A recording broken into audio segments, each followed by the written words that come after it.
Hi everyone, before you dive into the episode, I just wanted to interrupt really quickly. You're gonna dive into this episode and you're gonna hear me call this podcast the Holistic Hustle Podcast. And that is because it used to be the old name of this podcast. And it was an amazing ride. I'm so grateful for the Holistic Hustle Podcast and what it served. But recently I've decided to rebrand the podcast based off the evolution of my own journey, my own story, and where God is calling me to go next. And so now the rebrand, which you may know already, is called Wisdom is Wealth. Didn't want you to be confused, so dive into this episode. They were an amazing episode, amazing guests, amazing insights, and enjoy. Success, honestly, comes from inside. It's a self element. It's not an external validation. It's nothing you reach out from outside of yourself. Hi, I'm Justin Buonamo, and this is Holistic Hustle. Holistic Hustle is doing things for the right reasons, working hard for the right reasons. The healthy balance of what work and progression and accomplishment and success should actually look like.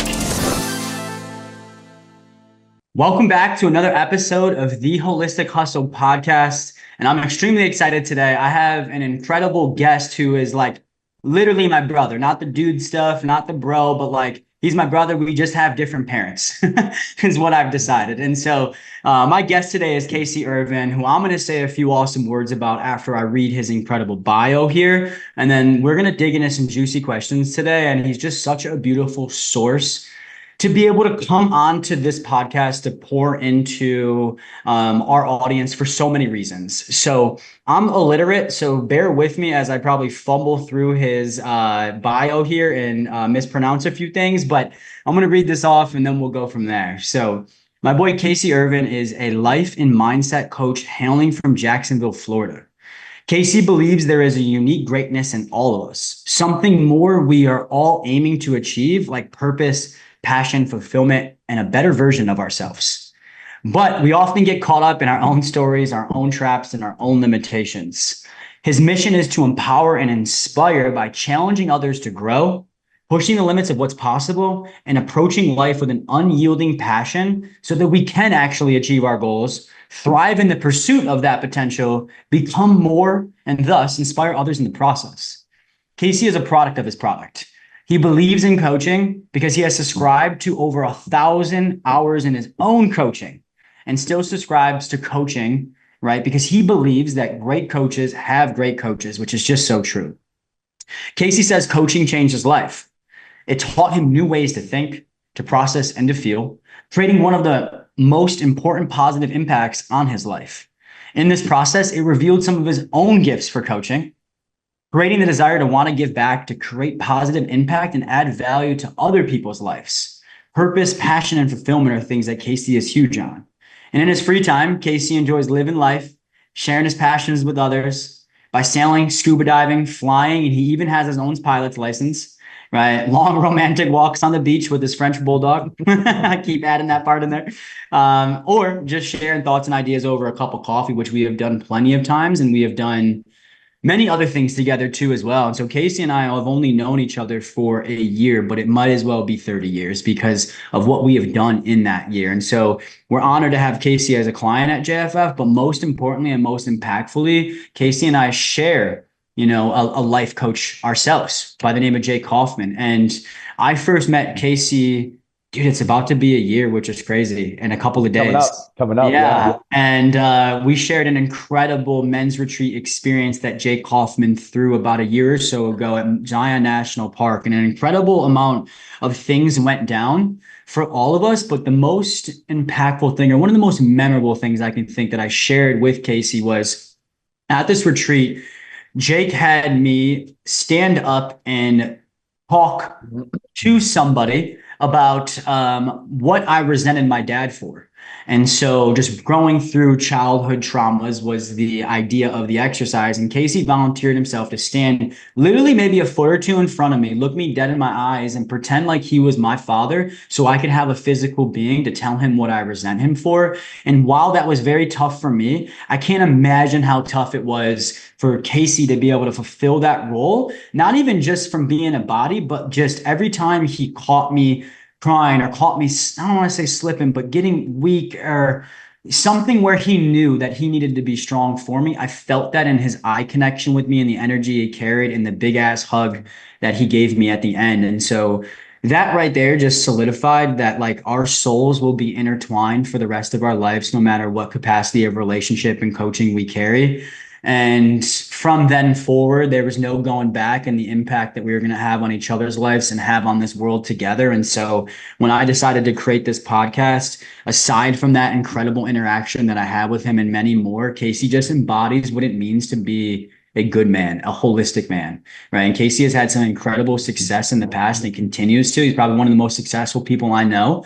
And he hasn't even scratched the surface on that potential, which is the beautiful part. And so today we're going to dive into some questions here where you guys are going to be able to learn from one of my favorite human beings and somebody who I look up to like no other. And so, Casey, I'm so honored to have you here, dude. Welcome. Well, first of all, let me say thank you. I'm here with gratitude for you. I feel honored to be here, quite honestly. You're someone whom I have a lot of admiration and respect for. So it means a lot to me. I also want to touch about that moment we had because not only was I there for you, but you gave me a gift in that moment. Mm. As I was there breaking down my own walls and as I was standing in front of you, I allowed myself to feel, maybe for the first time, I could feel the emotions you were going for. I could feel myself being strong, but I felt the pain, the hurt, the sadness that you were going through. That ended up being a gift for me. It taught me how to better incorporate my feelings within myself, but also a gift to reach out to other people, to be empathetic, sympathetic with other people. It's truly been a gift for me, and it's helped immensely in my coaching. Dude, I love to hear that. I love to hear that. I never even thought how that could have impacted you because it was just such a powerful and in not a bad way, but a self-centered moment around me. And so I just appreciate that so much. And I was just telling somebody else about another moment with the most recent retreat we went on where I was having a tough time after an experience we had. And Casey made a coffee and pulled up one of the dining room chairs and just sat next to me and fell asleep next to me just to make sure I was safe and okay. This man fell asleep with a tea in his hand, sitting in a dining room chair while I'm laying on the couch next to him. And I was able to fall asleep and feel safe because of that presence, man. And so I'm your friend. I can only imagine, how impactful you are to your coaching clients. And so, speaking of that impact that you're going to have on people, I got a couple of questions here that I want to lay out for Casey. And, I'm going to assume that these are answers that y'all are going to want to bookmark and come back to and listen attentively while you're here too. And so, a great question, especially for high achievers like me. You can't see Casey's, but he's jacked out of his fucking mind. He's a very successful bodybuilder and he's had great success with that. And if you know anything about bodybuilding, it's one of the hardest things to do to get on stage and be top notch. But it also, just like other sports, carries some things where, like, when we get a little bit older, we're like, maybe that didn't make too much sense. Right. And so, my first question for Casey is what are two things you used to believe were important for success, but no longer believe those things? I think for me, certainly, and I think you can relate to this, Justin, that there had to be some sort of achievement, performance, a component to it, and it's just not true. I thought I had to look a certain way, to be a certain way, to act a certain way. I had to have a certain amount of things to achieve a certain financial level, a status level, to be successful, to be loved, quite honestly. And that's just not true because love, success, honestly, comes from inside. It's a self element. It's not an external validation. It's nothing you reach out from outside of yourself.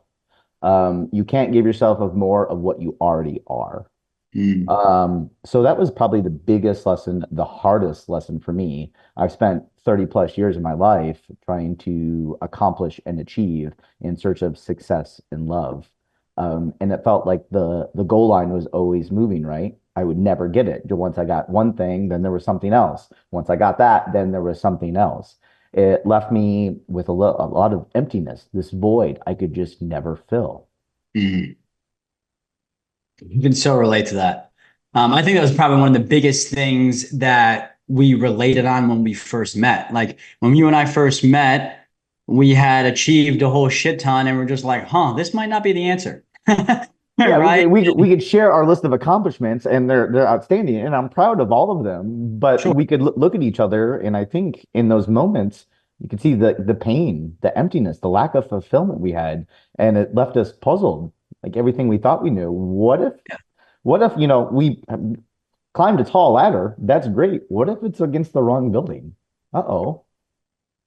Wow, I've never even heard that analogy or example before. And it's gosh, that actually I just had my own breakthrough moment there live on my podcast. But that is so true. And in a way, though, like it almost has to be the wrong building at first, right? That first half of life, it's all like Jake says, all about building a name for ourselves and differentiating ourselves from other people through accomplishments, accolades, and achievements. And then if you're lucky enough to get to the point where you're like, okay, this ain't it, you then realize, like you said, happiness is an inside job, Hmm. right? It's not out there anywhere, it's right here. And I think you and I are doing a good job now moving forward, like still being people that want to accomplish things. Like Of course. we got to chat after this about some big goals that we're gonna be crushing together, right? And it's like Yes, sir. that's never going to stop. It's just we're just doing it for different reasons now. There's nothing to prove, nothing to posture, nothing to protect, but we still have goals. And I think one thing that's really helped me with that is understanding the difference between source of happiness and amplifiers of happiness, right? I Bingo. just got rid of the Corvette or in the process of doing that, but that's an amplifier of happiness, right? Like you're driving to the Sure. grocery store, you hop out and you're happy for 15 minutes while you're driving and 10 minutes afterwards, but after that, it just goes right back to the same shit, you know? And so that's where people get confused. And the source of happiness, right, is God. And that's an inside job that we have to work on. And someone like you, when I first met you, all of the accolades that you had, all of the achievements that you had, all of the great things that you had going for you, but you were humble enough to be like, this ain't it. And I'm ready to do the work that is. Yeah, absolutely. And you said it. What is the source of that drive, really? Is it the external things? They are amplifiers. They're great. And I will unabashedly say, I like having nice things. I like fast cars. I like pretty boats. I like all those Same. things, right? But that can't be the driver, right? You put those things in the back seat, bring them with us, but they're not the one driving, right? Mm, Because happiness, love, success comes from in here first, first. right. Get those things in line, right? And then there's nothing wrong with amplifying all those things as long as Yeah. they're not the source of all those things. 1,000%, man. And I just think like constant community and conversations like this keep you aligned because it's one thing to say this and then it's another thing to just hop off of here and not keep up with somebody around this, not continue to do the work because we can say all day, but then when we start getting big checks into our account for our coaching services and we forget exactly what we said and all of a sudden going back to some things that we're trying to work through, um, nothing wrong with that. Very normal part of the process because life is a matter of 4 steps forward and 2 steps back at best, right? So we often have to take those 2 steps back to make the best of the next 4 steps forward. But simply what I'm trying to say, dude, is people like you having you in my life to be able to talk about things like this and support each other and the other guys we have has been so impactful. But you realize good is the enemy of great and you're now striving for more in a healthy way, right? What advice would you give to someone that is in your shoes and trying to find their purpose and most authentic self right now while being distracted and weighed down by that good situation, right? Or what advice would you give to Casey from 2 years ago? I'll speak from my own experience here, but I think the first thing is to be present, right? Now, that's common. We hear that from a lot of players. Oh, be present. Yeah. But what does that really mean, right? Yeah. The way I think about it is all we have is this moment. You and I, all we have is this moment right here, right? The past is already gone and the future is never promised, right? We all have an expiration date on our head that none of us can see, right? Mm, We're all going to die someday, not to be morbid, but we're all going to die someday. Tomorrow is not promised. It's not. I wish it was. It's not. We don't know when the expiration goes up. All we have is this moment. Can you connect to this moment? Can you make this moment count? mm, Right? How do you make it count? Can you be connected to the ground beneath your feet? Can you be connected to your loved ones, your family, and your friends? Can you share these experiences in the meaningful way? Can you create memories with the people you love, right? Mm, At the end of the day, we don't get to take those fancy possessions with us. They're great. Don't get me wrong. We don't get to take them with us, right? All we take with us is the memories we create, and we leave memories with our loved ones. That's it. So presence is a very big one, a big one. The second thing is, I think, curiosity.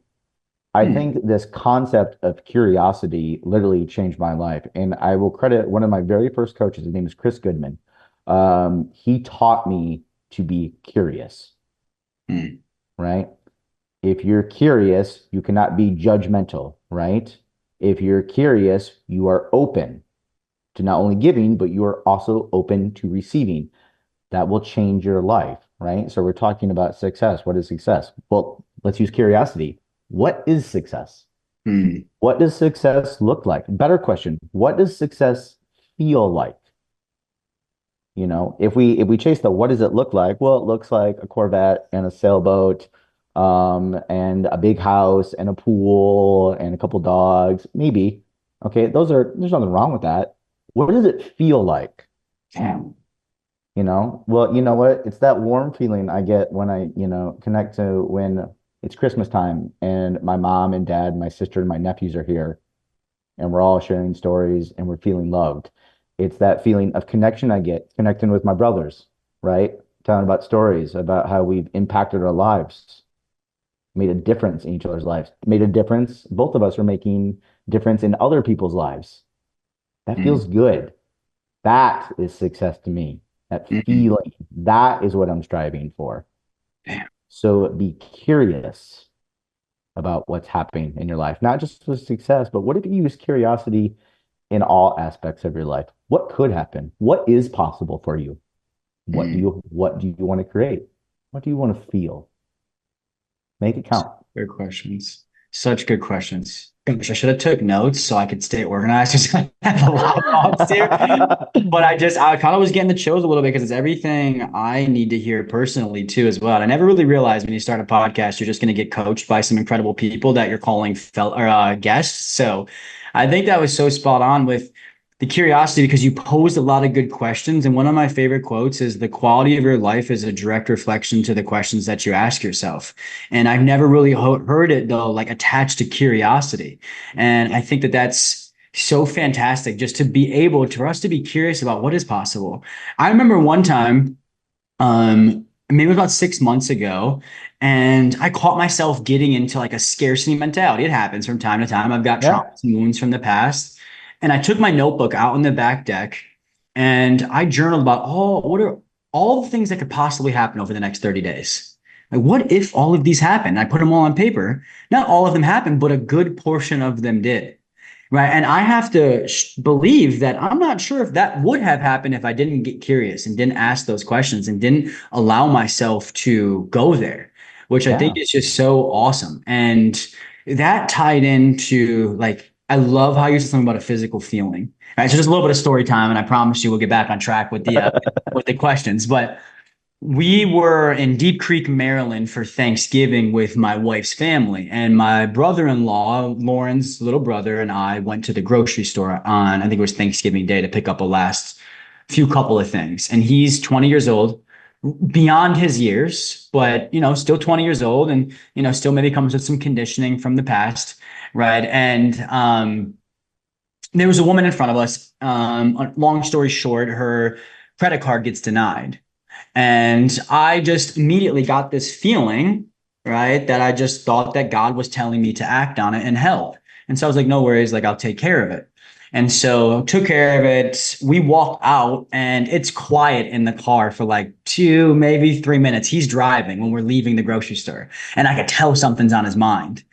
And he finally spoke up and he said, do you ever wonder like if that person didn't deserve that? Like, do you ever wonder if she's now going and using that money to buy something else? Or maybe she was lying because she does that at all grocery stores. And I said, maybe. I mean, those are normal thoughts. I could see why you think that, but that's not my job to answer those questions. My job is to answer the calling from God that's telling me it's time for me to do something and not question him on why. And when I know something is from God, it's because of the feeling. Right. And Yeah, so I get this warm feeling when it's from God. It feels natural. It feels like it feels like I'm supposed to do it. And all it feels like is I'm literally just putting my left foot in front of my right foot. It just feels very natural. And so I use physical feelings to ask whether this is from God or whether this is from the ego or the false self. And when it's from the ego or the false self, I get like this little lump in my throat. It feels rushed. It feels like things are getting foggy in a way, and yeah, I get a different type of warm feeling, not a good one. And right. so just a little story time there, just to kind of tie into what you're saying, that feeling, like I've never heard it said like that before. I always hear, what does success look like? I've never have heard, what does success feel like? And so what an eye-opening statement, man. Well, it makes all the difference, right? God doesn't tell you what it looks like. God will tell you what it feels like. You Mm. felt a calling from God. You didn't see one. God wasn't standing on the roadside with a sign, pay for her turkey. No, no, you had Yes. that feeling, right? Like I should do this, right? Mm. Mm. I also believe that's connectedness. It's connected to something greater. I think as humans, it's uniqueness in us that we all need to feel a connection to something greater. Label it any way you want. I don't care. Sure. But Sure. it's a connection to something greater. That is a feeling. It's a feeling. Yeah. That's so good, man. That is so good. Thank you for that, dude. And so I told you all these answers were going to be good. All right. So last one here before we tell this beautiful influx of people where to find you, because I have a feeling you got a bunch of new fans already. And so the last thing here, as we mentioned before, Casey is a coach, and an incredible one at that. And so, Casey, just do us a favor, tell us a little bit about your coaching services, and if any of the listeners were to become a client of yours, what would that experience and transformation look like? Well, the general version of it is I help people, achieve their goals, build belief and constant confidence in themselves, and then grow beyond what they previously thought was possible. Something I really believe in that walking beside someone in their struggle to overcome challenges deepens both the participant and the donor, right? Along with the experiencing adversity over oneself in compassionate service. It helps us humans become more human, Sure. if that makes sense. Your experience with me can be anything you want it to be, right? I don't follow a chart, a plan. This isn't an 8 week to this plan. It's how you show up. What do you Mm, want? I will ask you, and I'll tell you, I'm going to ask you tough questions. And I'm going to put you on the hot seat. I'm going to help you. I'm going to lead you to those feelings. Those mm, feelings are what promote those actions, mm, right? And we're going to get down to the nitty gritty, but that is where the magic happens. You know this because we do this on a weekly basis with our mentor, right? That mhm, is where that magic happens. So that's a little bit of what the experience of coaching with me will be like. We're also going to have some fun. We're going to tell some jokes. We're going to feel good. I love bringing energy. I love sharing my confidence, belief, my enthusiasm, my charisma. Um, I want it to be a delightful experience. I want to make an impact in your life. And in turn, I want this experience not only to impact you, but you to have an impact on someone else's life. It comes mm. full circle. I love that, man. And I think that when it comes to the word coaching, you fulfill that role so well because as a coach, we're a consultant, a coach, a therapist, a friend, all of those things. But like people lose sight of what actually coaching is, right? Like to me, coaching is like we're gonna hop in a car together. I'm gonna get in the passenger seat and we're just gonna go where you want to go. And that Exactly. takes patience, that takes selflessness, that takes awareness, that takes maturity and so many it's so tough is what I'm saying, but Casey does it so well, and he truthfully embodies what it means to actually be a coach, which I think has gotten diluted in the space these days. But like if you want a real coach, that's what Casey is. I appreciate those words, man. Very much so. Of course, dude. So I love you. I know everybody in my space is gonna love you, and they're gonna want to know where to find you. So where can they find you? Where can they reach out? And can they send you a message to chat if needed? Yeah, please do. I think the easiest place to find me on Instagram, Casey.Ervin. Can't miss me. You'll find me. You'll probably see me walking on the beach with my dogs, maybe a sailboat, maybe an airplane. You'll know me when you know me. You can also CaseyErvin.com. I'm in the process of rebuilding my website, so it may be down for a couple days. We're rebuilding it. Should be ready to go in a couple weeks. But you can also find me there at any time. Feel free to reach out, contact Justin, contact someone who knows me. You can get a hold of me anytime. I will respond. Absolutely. If you guys want to contact me, I'll put you in touch with him. And I promise you, you won't regret it. You won't regret it. Casey, no matter the capacity, is a blessing to have in your life and was an absolute blessing to have on this podcast, man. So I appreciate you showing up, dude. And I know our audience is going to be very appreciative of this as well. Grateful for you, Justin. I'm honored to be here, and quite frankly, love you, brother. Love you too, man. All right, everyone. I hope you enjoyed another episode of the Holistic Hustle podcast. If you haven't downloaded, if you haven't shared with friends, please go ahead and do that. I'm going to keep bringing on guests of the caliber of Casey, right? And as you can see, that's a very high caliber and somebody's message that you're going to want to not just listen to once, not just share with one person, but listen to many times and share with many people. So we appreciate y'all. Thank y'all for being here.